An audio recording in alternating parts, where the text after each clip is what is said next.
Good morning, students. Welcome to Learners Academy. Okay. After chapter number 5 comes chapter number 6. Very logical कि कोई भी चीज हमने सीखी है तो उसको अप्लाई कहाँ करें। ये सवाल वो पूछे ना पूछे, हमको अपने आप से जरूर पूछना चाहिए। कोई भी टॉपिक पूछें या सीखें तो फर्स्ट ऑफ ऑल होना चाहिए कि व्हाट, एंड अगला क्वेश्चन होना चाहिए व्हाई। भाई तू कौन है, और फिर अगला क्वेश्चन तो क्यों है, तेरी जरूरत क्या है ना। तो डेरिवेटिव सीखा हमने बिल्कुल डिटेल में। अब अपन सीखेंगे इसको अप्लाई कहाँ करना है। इसको अप्लाई कहाँ करना है, एप्लीकेशन समझते हो, उसका यूसेज। एप्लीकेशन मींस इसका यूसेज, कि ये जो डेरिवेटिव्स हमने सीखे हैं ये एक्चुअली अप्लाई अप्लाई कहाँ होंगे। क्लियर है? ठीक है। वैसे हम जब इंटीग्रल सीखेंगे तो फिर उसका एप्लीकेशन भी सीखेंगे। जो भी टॉपिक सीखेंगे उसका एप्लीकेशन, जैसे अपन ने डिटर्मिनेंट्स भी सीखे तो डिटर्मिनेंट्स का भी हमने एप्लीकेशन सीखा था थोड़ा बहुत, उसको प्रैक्टिकल लाइफ में हमने कैसे अप्लाई करना है। ओके ना। चलिए, तो कहाँ कहाँ यूसेज होता है ब्रॉडली स्पीकिंग। मैथ्स में तो हम पढ़ ही रहे हैं, यानी मैथमेटिकल कॉन्सेप्ट्स में कुछ कैलकुलेट करने के लिए तो ये काम आएगा ही आएगा। साइंस में भी ये काम आएगा, स्पेशली इन फिजिक्स, केमिस्ट्री में भी थोड़ा बहुत काम आता है, एंड कॉमर्स में भी ये काम आता है। कॉमर्स में भी काम आता है। द वेरी फर्स्ट टॉपिक, जो सबसे पहला टॉपिक है उसी की बात करेंगे तो वो कॉमर्स में भी बहुत काम आएगा। अभी इसको इंट्रोड्यूस करते हैं हम लोग, है ना। ठीक है। और भी कई कई फील्ड्स में काम आता है। इवन जो रॉकेट्री होती है, रॉकेट्री समझते हो, रॉकेट साइंस, स्पेस साइंस होती है, उसमें भी ये काम आता है डेरिवेटिव्स कई तरीके से। ठीक है ना। अब सीखेंगे क्या कैसे काम आता है। तो थोड़ा बहुत लिख लो आप इसका introduction. The derivatives are applied in various fields to solve the problems of science, maths, and commerce, out of which 5 areas or applications will be discussed in this chapter. Copy paste की speed super quick रखना। If you want, you can note it down roughly, और if you want, आप ऐसे भी कर सकते हो कि घर जाके नोट कर लो वीडियो से। बट कुल मिला के स्पीड थोड़ी तेज रखना ताकि समझाने पे हम ज्यादा टाइम इन्वेस्ट कर पाए। ठीक है। क्या कह रहा है कि डेरिवेटिव्स जो होते हैं बहुत सारे फील्ड्स में काम आते हैं प्रॉब्लम्स को सॉल्व करने में, चाहे से वो साइंस की प्रॉब्लम्स हो, चाहे से वो मैथ्स की प्रॉब्लम्स हो, चाहे से वो कॉमर्स की हो, etcetera etcetera. Out of which, अब बहुत सारे फील्ड्स हैं तो सारे के सारे एक चैप्टर में तो डिस्कस नहीं कर सकते। एंड ऑब्वियसली भाई हम तो उस लेवल पे डेरिवेटिव्स नहीं स्टडी करेंगे ना, आगे चल के फिर हम एक एक फील्ड को उठाएंगे तो डिटेल में देखेंगे। तो अभी इस चैप्टर में हाल फिलहाल के लिए हम 5 एरियाज कवर करेंगे, जो हमारे 5 एक्सरसाइजेस बनेगी इस चैप्टर की। ओके, एंड इंक्लूडिंग फिर एक्सक्लूडिंग मिसलेनियस, फिर मिसलेनियस को इंक्लूड कर दें तो 6 बन जाएगी। उन पांचों का ही फिर डिफरेंट क्वेश्चंस जो है वो मिसलेनियस में, out of which 5 areas or applications will be discussed in this chapter. Okay, what are those 5 areas? तो कल मैंने पिछले टेस्ट एनालिसिस के वीडियो के एंड में डिस्कस किया था। ठीक है। The very first topic will be rate of change of quantity with respect to change in some other quantity. करो note down. Rate of change of quantity with respect to change in some other quantity, ये बनेगी हमारी exercise number 6.1।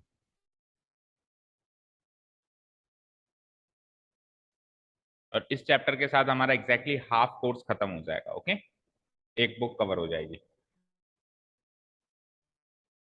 देखो overall speed बुरी नहीं है, ठीक speed चल रही है, बहुत ज्यादा फास्ट भी नहीं चल रहे हम, बहुत ज्यादा स्लो भी नहीं चल रहे।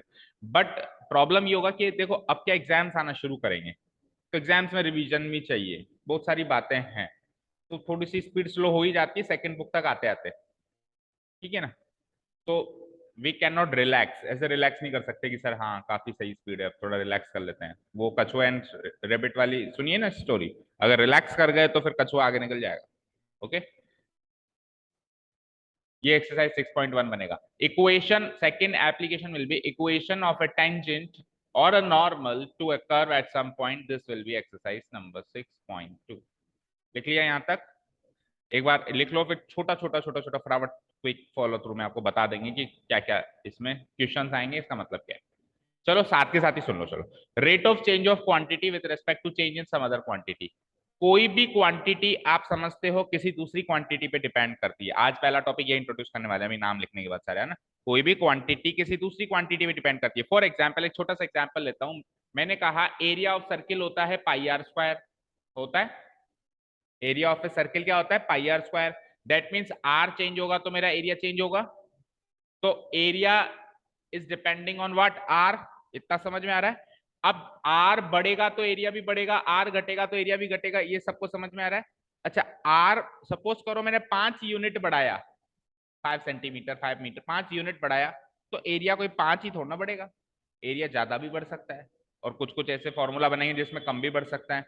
तो रेडियस को जिस स्पीड से मैं चेंज कर रहा हूं उसके रेस्पेक्ट में एरिया किस स्पीड से चेंज हो रहा है वो डिस्कस करने वाले अपन पहले टॉपिक में। ये एक एग्जांपल था, सपोज करो वॉल्यूम भी आएगा, या बहुत सारी चीजें भी आएंगी। कॉमर्स में तो इसका बहुत इंपॉर्टेंट रोल है, जैसे शेयर प्राइसेस होती है तो विद रेस्पेक्ट टू टाइम वो चेंज होती है, तो एक दिन के अंतराल में वो शेयर प्राइस किस स्पीड में बढ़ी या घटी, इसको एनालिस्ट बड़ी डिटेल में स्टडी करते हैं with the help of derivatives, तब जाके बड़ी बड़ी कंपनियां चलती, समझ रहे हो? तब जाके बड़ी बड़ी जो करोड़ों अरबों में इन्वेस्टमेंट्स होते हैं वो यूं ही थोड़ा हो जाते हैं, वो यूं ही थोड़ा हो जाते हैं कि किसी ने फोन कर दिया कि हाँ इस कंपनी में इन्वेस्ट कर दो, कर दिया।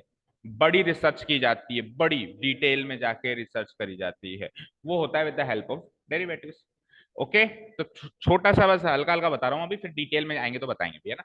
Second, equation of a tangent और a normal to a curve at some point. किसी भी पॉइंट, सपोज करो कोई पॉइंट है, उस पे कोई कर्व है, उस कर्व पे किसी भी पॉइंट पे, लेट अस से ये वाला पॉइंट ले लिया मैंने, किसी भी पॉइंट पे मैं टेंजेंट बनाऊं या नॉर्मल बनाऊं। नॉर्मल समझते हो क्या होती है? नॉर्मल एक ऐसी लाइन होती है जो टेंजेंट के परपेंडिकुलर होती है, परपेंडिकुलर मतलब लाइक दिस, 90 डिग्री का एंगल बनाती है, किससे? टेंजेंट से। टेंजेंट से जो परपेंडिकुलर होती है उस लाइन को क्या बोलते हैं? नॉर्मल। और टेंजेंट सब समझते ही हो कि कर्व को बाहर से छू के जाए उसको टेंजेंट बोलते हैं, स्पर्श रेखा। ठीक है, तो टेंजेंट और नॉर्मल जो बन गई किसी एक पर्टिकुलर पॉइंट पे, इस टेंजेंट और नॉर्मल की इक्वेशन फाइंड आउट करने में डेरिवेटिव्स आपको हेल्प करेगा, क्योंकि ये एक स्ट्रेट लाइन बनेगी और हर एक स्ट्रेट लाइन की एक इक्वेशन बनाई जा सकती है। टेंजेंट भी एक स्ट्रेट लाइन बनेगी और नॉर्मल भी एक स्ट्रेट लाइन बनेगी। स्ट्रेट लाइन की इक्वेशन तो हम पता लगा ही सकते हैं ना, 10th क्लास से बनाते आ रहे हैं, सीखते आ रहे हैं, तो उसकी इक्वेशन बनाने में हमको कौन हेल्प करेगा? डेरिवेटिव हेल्प करेगा, या उससे रिलेटेड क्वेश्चंस में। Okay, second topic is this. Third topic will be, third topic will be to determine, हालांकि हमारे जो बुक है उसमें ये जो है वो है शायद 6.2 और ये है इक्वेशन ऑफ टेंजेंट है 6.3 शायद, बट अभी क्या फर्क पड़ता है, हमको तो टॉपिक इंट्रोड्यूस करना है। तो थर्ड वाला नोट डाउन करो, to determine whether a function is increasing और डिक्रीजिंग। ये पता करने के लिए, ये पता करने के लिए कि क्या ये फंक्शन इंक्रीजिंग है या डिक्रीजिंग है।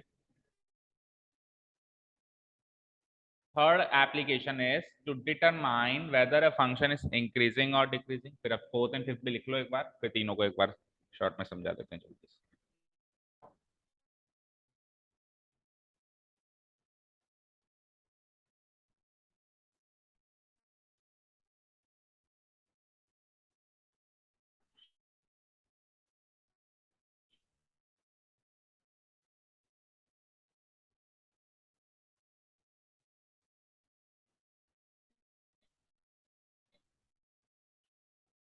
To determine whether a function is increasing or decreasing.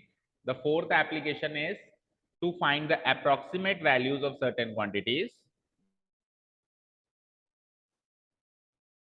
And the fifth and the last and the most important and the most critical, difficult, I can say, typical, कुछ भी कल, application is to find the minima and maxima of a function.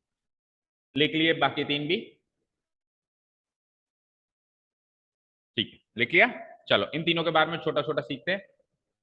देखो कुछ, कोई भी function होता है या तो वो इंक्रीजिंग होता है या फिर वो डिक्रीज, मोटे तौर पे बात करें या तो वो इंक्रीजिंग होता है या फिर वो डिक्रीजिंग होता है। ठीक है, अब कुछ एक्स्ट्रा भी चीजें हो सकती हैं, जैसे भी आप सीखोगे इंक्रीजिंग डिक्रीजिंग के साथ साथ स्ट्रिक्टली इंक्रीजिंग स्ट्रिक्टली डिक्रीजिंग की भी बात करेगा।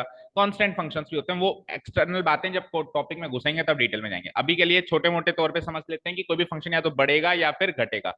अब बढ़ेगा घटेगा का मतलब समझो, जैसे फॉर एग्जाम्पल आपको पता है, जैसे मान लो कि ये कर्व है, ये कर्व है, तो देखो x की यहाँ पे कुछ वैल्यू है, उसके हिसाब से y की ये वैल्यू है। जैसे ही x की वैल्यू बढ़ी तो y की वैल्यू भी बढ़ गई, x की वैल्यू और बढ़ी, y की वैल्यू और बढ़ गई। भाई ये x यहाँ से यहाँ आया तो y भी यहाँ से आया, एक्स और यहाँ गया तो वाई भी और यहाँ से यहाँ पहुंच गया, और अगर उल्टा घटा दें तो घट जाएगा। तो अगर बढ़ाएं तो बढ़े, घटाएं तो घटे, ऐसे फंक्शन को कहते हैं इंक्रीजिंग फंक्शन। बढ़ाएं तो बढ़े, घटाएं तो घटे, मतलब डिपेंडेंट वेरिएबल इंडिपेंडेंट वेरिएबल के साथ ही चल रहा है, उसको कहते हैं इंक्रीजिंग फंक्शन। बट ऐसा नहीं है कि सारे फंक्शन ऐसे होते हैं, डिक्रीजिंग भी होते हैं। अब देखना ध्यान से, इस फंक्शन पे गौर फरमाना। देखो x की ये वैल्यू है लेटर से 1, तो उस हिसाब से y की वैल्यू लेटर से आ रही है 5।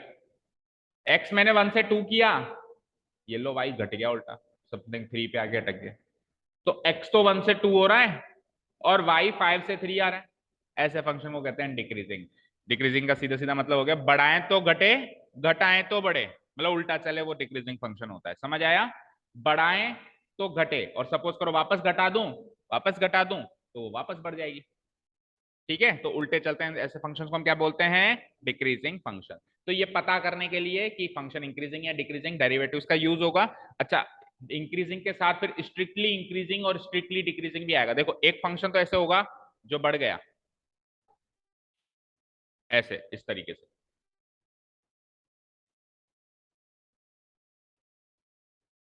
तो यहां से लेके यहां तक ओवरऑल में देखूं तो फंक्शन बढ़ गया ना, बढ़ गया ना।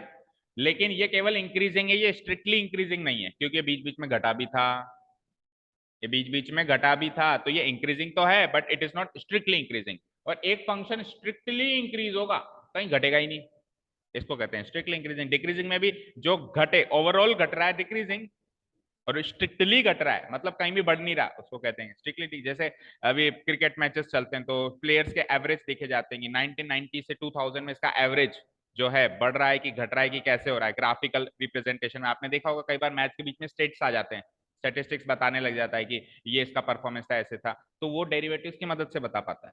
ओके, क्लियर है? तो बहुत सारा ह्यूज एप्लीकेशन है इसका।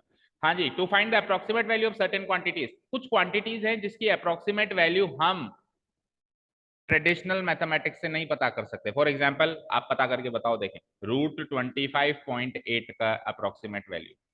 अब √25 तो 5 होता है, और 25.8 है, तो आप कह दोगे सर 5 से थोड़ा बढ़ा दो। अरे कितना, 5.1 करूं, 5.2 करूं, 5.001 करूं, 5.05 करूं, बिल्कुल एग्जैक्ट अप्रोक्सीमेट वैल्यू आप ट्रेडिशनल मैथमेटिक्स से नहीं बता सकते।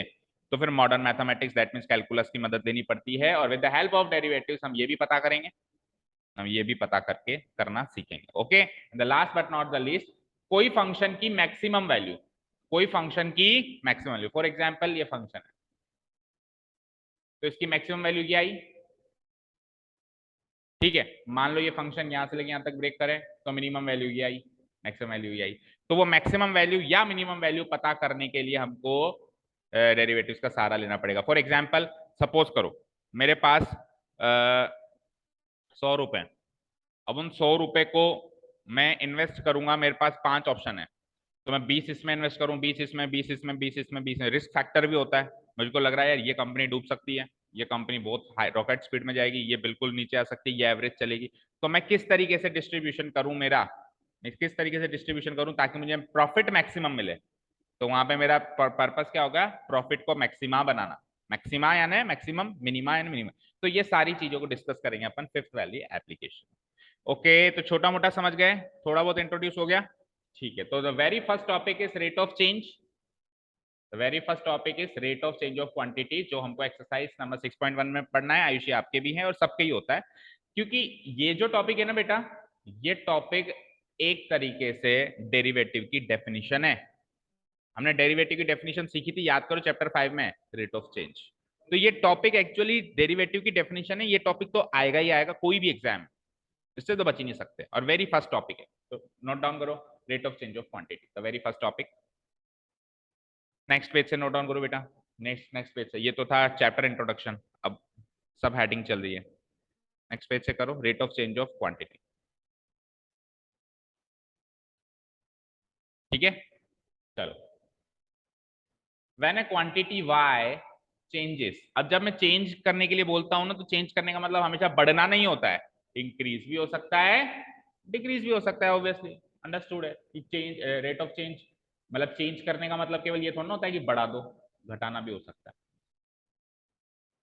इंक्रीजेस ऑब्लिक डिक्रीजेस, ब्रैकेट में लिखना है, with the change in some other quantity x, जब कोई एक क्वांटिटी किसी दूसरे क्वांटिटी की रिस्पेक्ट में चेंज होती है दैट मीन्स या तो बढ़ती है या फिर घटती है। देन तो रेट ऑफ चेंज, रेट का मतलब स्पीड भी होता है, दर, रेट को हिंदी में बोलते हैं अपन दर, ठीक है। तो rate of change of y with change in x, rate of change of y with change in x is the derivative of y with respect to x, is the derivative of y with respect to x, and it is denoted by dy by dx, and it is denoted by dy by dx. Rate of change of y with respect to x with change in x is the derivative of y with respect to x.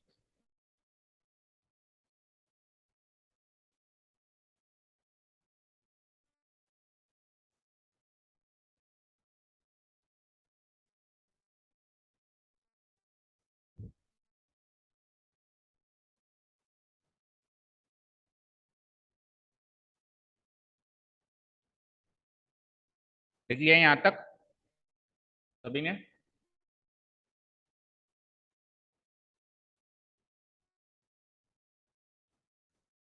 लिखा? Okay, पढ़ते हैं।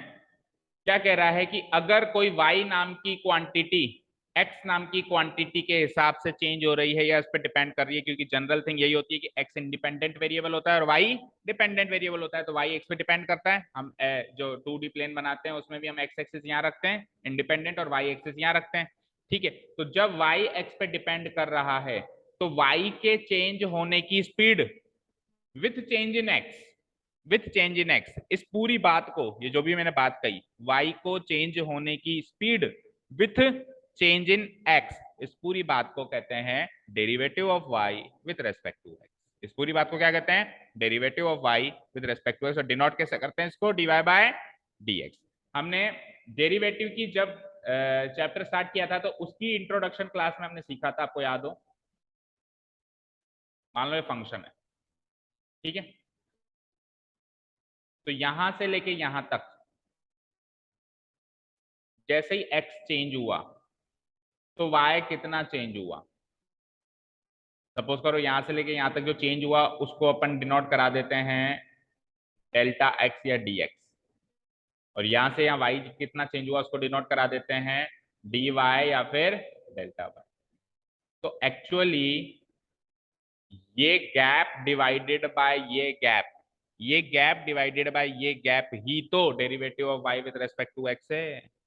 Delta y by delta x कह दो या फिर dy by dx कह दो। dy by dx का मतलब y किस स्पीड से बदल रहा है विथ रेस्पेक्ट टू x, इसका सीधा सीधा मतलब है y किस स्पीड से बदल रहा है विथ रेस्पेक्ट टू x। अब कई बार ये सोचने में थोड़ा मुश्किल लगता है कि सर स्पीड तो एक ही रहेगी ना, अलग अलग स्पीड से बदलेगी क्या? आप प्रैक्टिकल एक एग्जांपल देता हूं आपको। आप यहां से जयपुर निकले, ठीक है, अहिंसा सर्किल पे, मैं मानता हूं आपको जल्दी है, बहुत जल्दी है आपको, है ना, कहीं इमरजेंसी में पहुंचना है, तो अहिंसा सर्किल पे ट्रैफिक है, तो आप स्पीड तो बढ़ा रहे हो, लेकिन आप स्पीड पता है कैसे बढ़ा रहे हो? अभी 5 की स्पीड है, अगले ही मिनट 6 की हो गई, अगले ही मिनट 7 की हो गई, अगले मिनट 8 की। जमात तक पहुंचते पहुंचते या बनसली मोड़ पहुंचते पहुंचते आपकी स्पीड में चेंजेस बढ़ गया। जो एक एक की स्पीड बढ़ रही थी अब दो दो की स्पीड से बढ़ रही है। अभी आपकी स्पीड 20 तक पहुंची, अगले मिनट 22 हो गई, जबकि अहिंसा सर्किल पे तो वो एक एक की स्पीड से बढ़ रही थी, वनसली मोड़ पे वो दो दो की स्पीड से बढ़ने लग गई। जैसे हाईवे पकड़ा तो हर एक मिनट में 5-5 किलोमीटर की स्पीड से आप चेंज हो रहे हो कि नहीं हो रहे हो? समझ रहे हो? तो हर एक पॉइंट पे स्पीड जो बढ़ रही है उस बढ़ने की भी स्पीड अलग अलग होगी। स्पीड भी किस स्पीड से बढ़ रही है, समझ रहे हो? स्पीड भी किस स्पीड से चेंज हो रही है, तो वो डिपेंड करेगा ना कि आप प्रेजेंट मोमेंट पे कहां हो। इसी को बोलते हैं dy बाय dx। y किस स्पीड से चेंज हो रहा है विद रेस्पेक्ट टू x, समझ आया? और उसको बोलते तो हैं derivative of y with respect to x, और लिखते हैं, डिनोट करते हैं dy बाय dx। अब इससे रिलेवेंट एक दो इंपॉर्टेंट नोट्स सुन लो। हाँ जी, अब मैंने आपसे पूछा मैंने आपसे तनिष को फोन किया, तनिष रवाना हो गया? तनिष ने कहा हाँ सर मैं रवाना हो गया। मैंने कहा जल्दी पहुंचना है? उसने कहा हाँ जल्दी। मैंने कहा कि किस स्पीड से तेरी स्पीड बढ़ा रहा है तू, तेरी कार की स्पीड किस स्पीड से चेंज कर रहा है तू? तो उसने कहा सर मैं 10-10 की स्पीड से चेंज कर रहा हूँ, मतलब इस मोमेंट पे और अगले ही मोमेंट या अगले मिनट में मेरी कार की स्पीड 10 से बढ़ जाएगी, चिंता मत करो, अभी 50 से 60 हो जाएगी। तो हर एक पॉइंट पे अलग अलग स्पीड से बदल रहे हो आप, बदल रहे हो। तो मैंने कहा कि टोल नाके पर या टोल नाके के आसपास आपकी स्पीड किस स्पीड से बदल रही है, तो एक पर्टिकुलर पॉइंट की बात हो गई।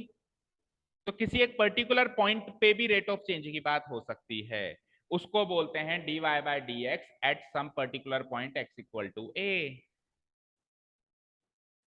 समझ में आई बात? तो अगला नोट लिखो, rate of change of y with change in x at some particular value of x is denoted by dy by dx at x equals to a।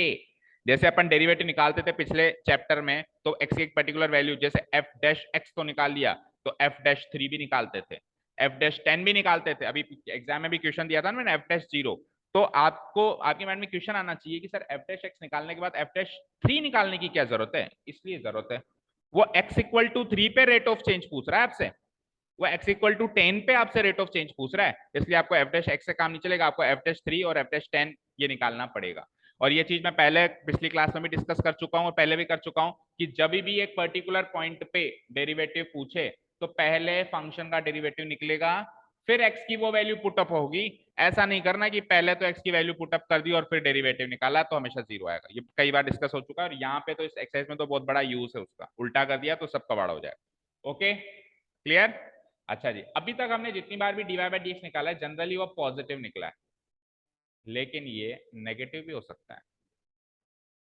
अभी सीखा था ना इंक्रीजिंग डिक्रीजिंग, x बढ़ रहा है लेकिन y घट रहा है, तो rate of change of y negative हो गई विद चेंज इन x, हो गई। तो ऐसे केस में dy बाई डी एक्स की वैल्यू नेगेटिव भी आ सकती है, कोई बड़ी बात नहीं है। आती है ना बेटा, cos x का डेरिवेटिव माइनस sin x नहीं होता है क्या? और sin x का डेरिवेटिव cos x पॉजिटिव होता है। समझ रहे हो बात को? क्लियर है? ठीक है।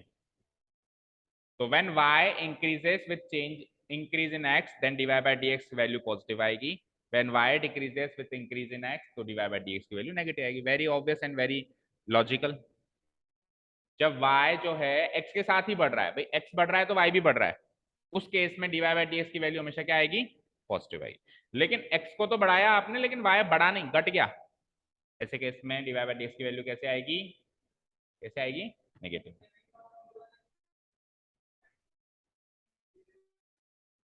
कोई भी y और x को कुछ भी ले लो ना, x को टाइम ले लो, अब वो पैरामीटर तो अभी अपन डिसाइड करेंगे। y को लेटर से स्पीड ले लो, स्पीड ऑफ कार ले लो, तो अब टाइम तो बढ़ रहा है, उसके साथ में स्पीड ऑफ कार भी बढ़ रही है, तो उस केस में आप उस पोर्ट पर डी वाई डी एक्स निकालोगे पॉजिटिव आएगा। लेकिन टाइम तो हर हाल में बढ़ता ही है, टाइम की अगर पैरामीटर की बात करें तो टाइम कभी घटता थोड़ी ना, टाइम तो हमेशा बढ़ेगा। लेकिन कोई और पैरामीटर ऐसा भी हो सकता है जो घटता भी हो, क्वेश्चंस करेंगे अपन। तो वो जो इंडिपेंडेंट वेरिएबल है वो तो बढ़ रहा है, लेकिन साथ में जो डिपेंडेंट वेरिएबल है वो घट रहा है। हाँ स्पीड घट रही है, लेटर से ब्रेकर आ गया सामने, तो टाइम तो बढ़ रहा है लेकिन अब स्पीड कम हो रही है जब ट्रैफिक आ गया, तो उस केस में d y by d x की वैल्यू नेगेटिव भी आएगी। आप ऐसा मत मान के चलना कि d y by d x हमेशा पॉजिटिव होगा ना, d y by d x negative भी होगा। Is this clear to all? तो करीब करीब सब कुछ डिस्कस हो गया। एक इंपॉर्टेंट नोट लिखो, एक इंपॉर्टेंट नोट लिखो और फिर एक आध क्वेश्चन करते हैं और कल एक्सरसाइज करें।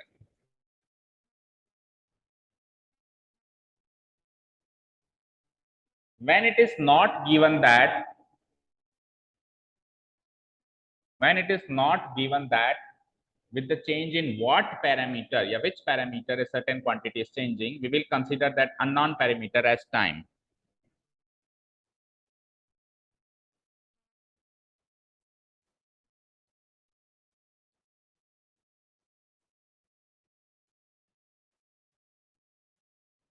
When it is not given that with the change in which parameter, yeah, what parameter a certain quantity is changing, we will consider that unknown parameter as time. And time is always denoted by the letter t. And in that case, the rate of change of y simply is denoted by dy by dt.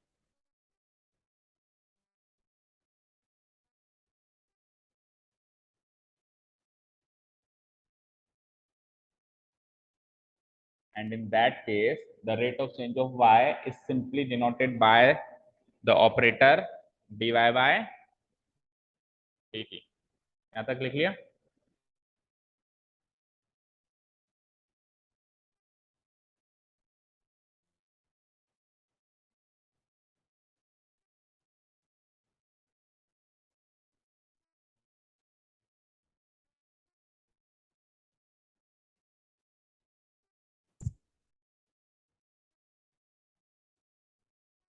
लिख लिया बेटा।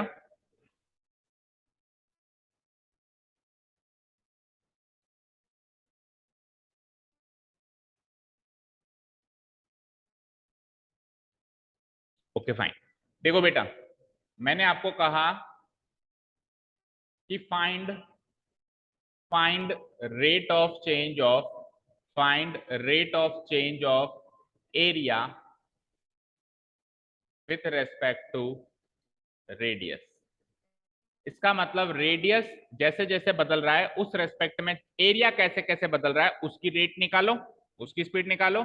तो इस पूरी चीज को मैं क्या लिख सकता हूं, लेटर से एरिया को ए बोल दें और रेडियस को आर बोल दें, तो इसको मैं क्या लिख सकता हूं, d a by d r. मैंने कहा rate of change of volume with respect to radius, volume को वी बोल के मैं क्या कह सकता हूं, d v by d r. Very easy, ठीक है। लेकिन अगर सपोज करो मैं बताऊं ही ना कि किसके रेस्पेक्ट में, पैरामीटर ही नहीं, पैरामीटर समझ रहे हो जिस पे वो डिपेंड कर रहा है ना, मैंने पैरामीटर ही नहीं बताया भी किसके रेस्पेक्ट में आपको वो रेट ऑफ चेंज चाहिए, तो वो अननोन पैरामीटर या बाय डिफॉल्ट वाला पैरामीटर हमेशा क्या माना जाएगा, टाइम माना जाएगा, और उसको लेटर टी से डिनोट करके, तो इन दैट केस मैं क्या लिखूंगा, d a by d t, d v by d T.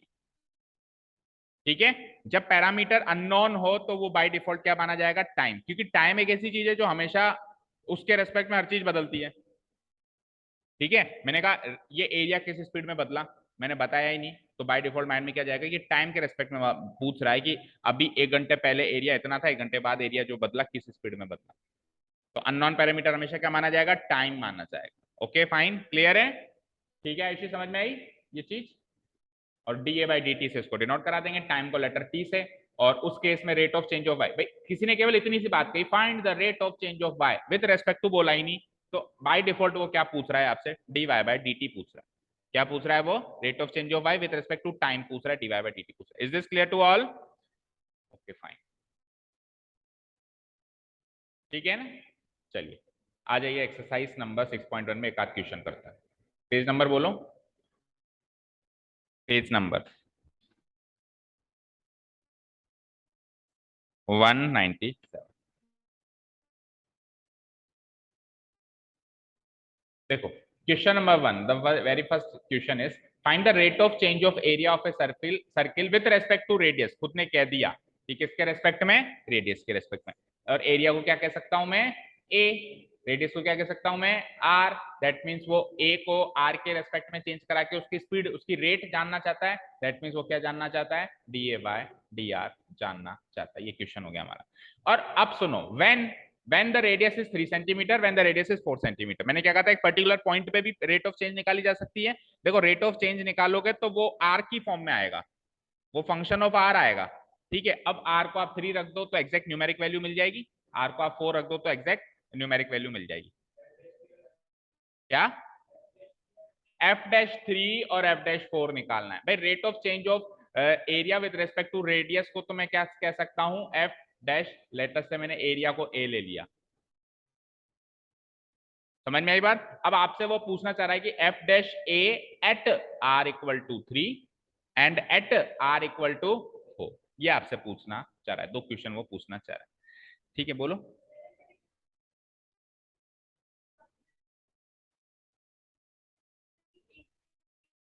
हाँ, 1 सेकंड में, या वो बताएगा कि आपको कुछ ना कुछ हिंट देगा कि सेकंड लेना है कि मिनट लेना है कि आर लेना है। ओके चलो एक क्वेश्चन करते हैं और थोड़ी से इन कॉन्सेप्ट को क्लियर करते हैं। Exercise number 6.1 question number 1 start writing. देखो सबसे पहला ऐसा क्वेश्चन जब भी आपके सामने आएगा तो आप एक काम करेंगे, जो भी चीजें गिवन है उनको कुछ ना कुछ लेटर से डिनोट कराएंगे। लेट द, 2 चीजें गिवन है यहाँ पे, रेडियस और एरिया, तो let the radius be r, let the radius of the circle be r, be R and the area of the circle be A and the area of the circle, ये क्या है ना उसमें, B A। हो गया यहां तक? Now we know that, सब जानते हैं तो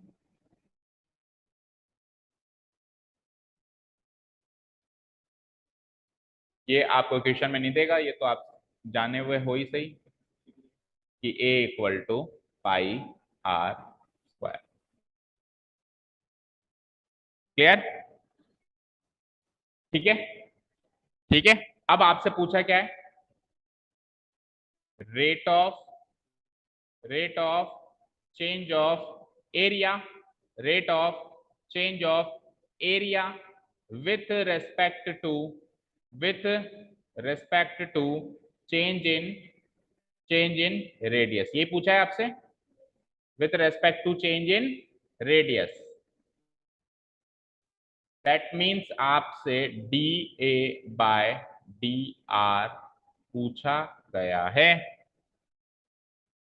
सबसे पहले तो ये पता होना चाहिए हमसे पूछा क्या गया है, d a by d r पूछा गया है। और d a by d r की वैल्यू, आप समझदार हैं, बताइए इस इक्वेशन से कैसे निकाली जा सकती है। जब इस इक्वेशन को with respect to r differentiate कर दें, जो अपन पिछले एक्सरसाइज में करते हैं, यानी differentiating both sides with respect to r कर दें, तो a will be converted to d a by d r, और उधर जो भी आंसर आएगा वो आ जाएगा। समझ आई क्या बात? ओके, चलिए तो कर दो डिफरेंशिएट। सो वी हैव तो वी हैव क्या था हमारे पास, a equal to pi r square, differentiating both sides with respect to differentiating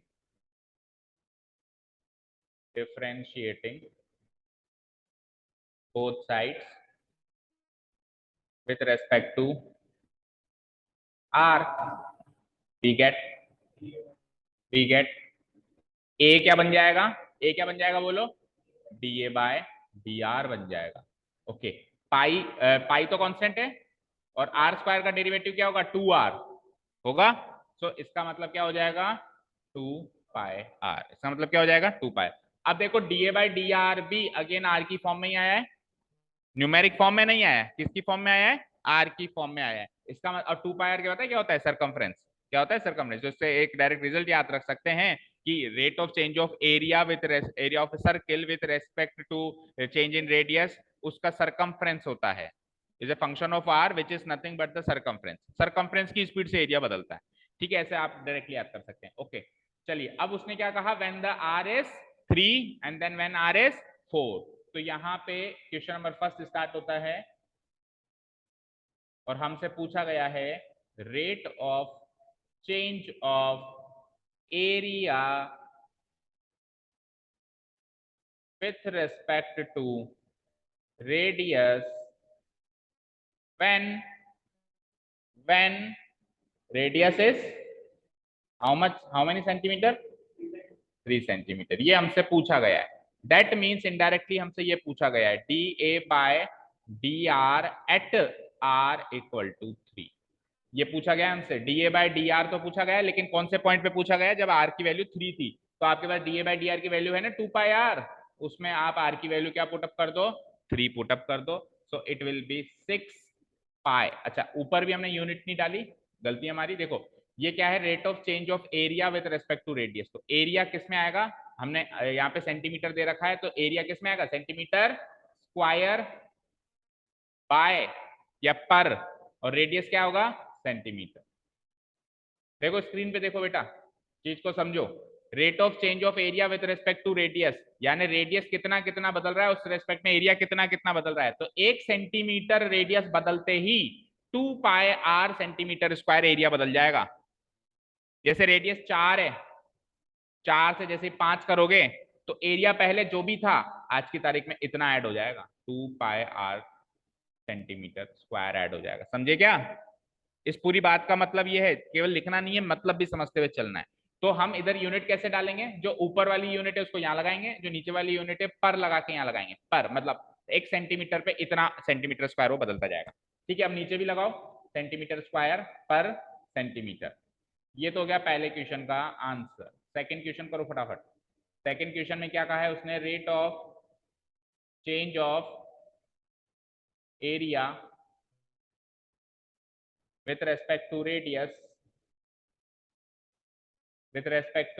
radius when radius is how much centimeter, how much 4, when radius is 4 centimeter. That means अब की बार क्या पूछ रहा है, dA by dr at r equal to 4 ये पूछ रहा है. तो इसको हम क्या लिख सकते हैं, dA by dr 2 pi r था ही सही, 2 pi into r की वैल्यू क्या हो जाएगी 4. That means answer is 8 pi centimetre square पर सेंटीमीटर. ये आंसर तो आ गया, कंप्लीट है आंसर. आप पीछे से बैच भी कर लेना, बाद में करेक्ट है. अब देखो स्क्रीन पे फटाफट, टाइम हो गया आपका. जब रेडियस 3 सेंटीमीटर था तब आपका dA by dr कितना आ रहा था, 6 पाई सेंटीमीटर स्क्वायर पर सेंटीमीटर आ रहा था. इसका मतलब यह है कि अभी रेडियस 3 है ना, ये 3 से जैसे ही 4 हो जाएगा तो आपका जो एरिया है वो पहले जितना भी था कितना ऐड हो जाएगा, 6 पाई ऐड हो जाएगा. लेकिन जब रेडियस 4 होगा और 4 से अगली 5 जाएगा तब वो 6 पाई ऐड नहीं होगा, कितना ऐड होगा, 8 पाई ऐड होगा. समझ आई इस पूरी चीज से क्या समझे आप, कि रेडियस जब 3 था तब एरिया इस स्पीड से बदल रहा था, यानी पिछले बार से एरिया अगले यूनिट पे आते आते 6 पाई, मान लो यहाँ पे 20 पाई था तो अब ये 26 पाई हो जाएगा. ऐसे मान लेते हैं कि 3 सेंटीमीटर पे जो भी एरिया था, आप चेक करो 3 सेंटीमीटर पे एरिया क्या होगा, पाई आर स्क्वायर से चेक करो. पाई आर स्क्वायर में 3 डालो तो 3 9 पाई, 4 डालना जरा 16 पाई, और 5 डालना जरा 25 पाई. क्या चेंजेस हुए बताना, 7 पाई. इसके अंदर क्या चेंजेस हुआ, 9. देखो ये तो है डिफरेंस, ये तो है डिफरेंस, वो है स्पीड, वो है स्पीड. स्पीड को पता करना हो तो स्पीड किस स्पीड से वो बदल रहा है तब वो चीज, आप इससे मत देख लेना कि सर ये 8 पाई और ये 7 पाई क्यों नहीं मैच कर रहा है, ऐसे मैच नहीं करेगा, ऐसे मैच नहीं करेगा. कुल मिला के जब रेडियस 3 था ना, उस समय किसी ने पूछा कि इस समय एरिया किस स्पीड से बदल रहा है, तो आप क्या कहोगे, 6 पाई सेंटीमीटर स्क्वायर पर सेंटीमीटर की स्पीड से ये सर बदल रहा है. ठीक है. और जब रेडियस 4 सेंटीमीटर था ना तब एरिया किस स्पीड से बदलेगा, 8 पाई सेंटीमीटर स्क्वायर पर सेंटीमीटर की स्पीड से ये बदलता है. ये है इस पूरी चीज का मीनिंग. निकालने के बाद मीनिंग पता होना चाहिए तो ही अगले क्वेश्चन सॉल्व कर सकते. ठीक है, तो काफी है, इंट्रोडक्शन हुआ चैप्टर का और पहला क्वेश्चन हमने किया, इससे हमको थोड़ा फील मिला कि हम इस एक्सरसाइज में करने क्या वाले हैं. अब नेक्स्ट क्वेश्चन से फिर वो विथ रेस्पेक्ट टू टाइम शुरू हो जाएगा, और general question with respect to time ही बनते हैं. ठीक है ना, चेन रूल से हमने एक बीच में पैरामीटर फिट किया था, वही हम अपन चेन रूल लगा के यहाँ पे वो टाइम वाला पैरामीटर फिट करेंगे, कल से सीखें. ओके, क्लियर है. चलिए, thank you so much for listening to us, have a nice day, keep learning. अच्छा, आंसर मैच कर लेना जब भी आपको टाइम मिले, ये सही तो निकाला है ना.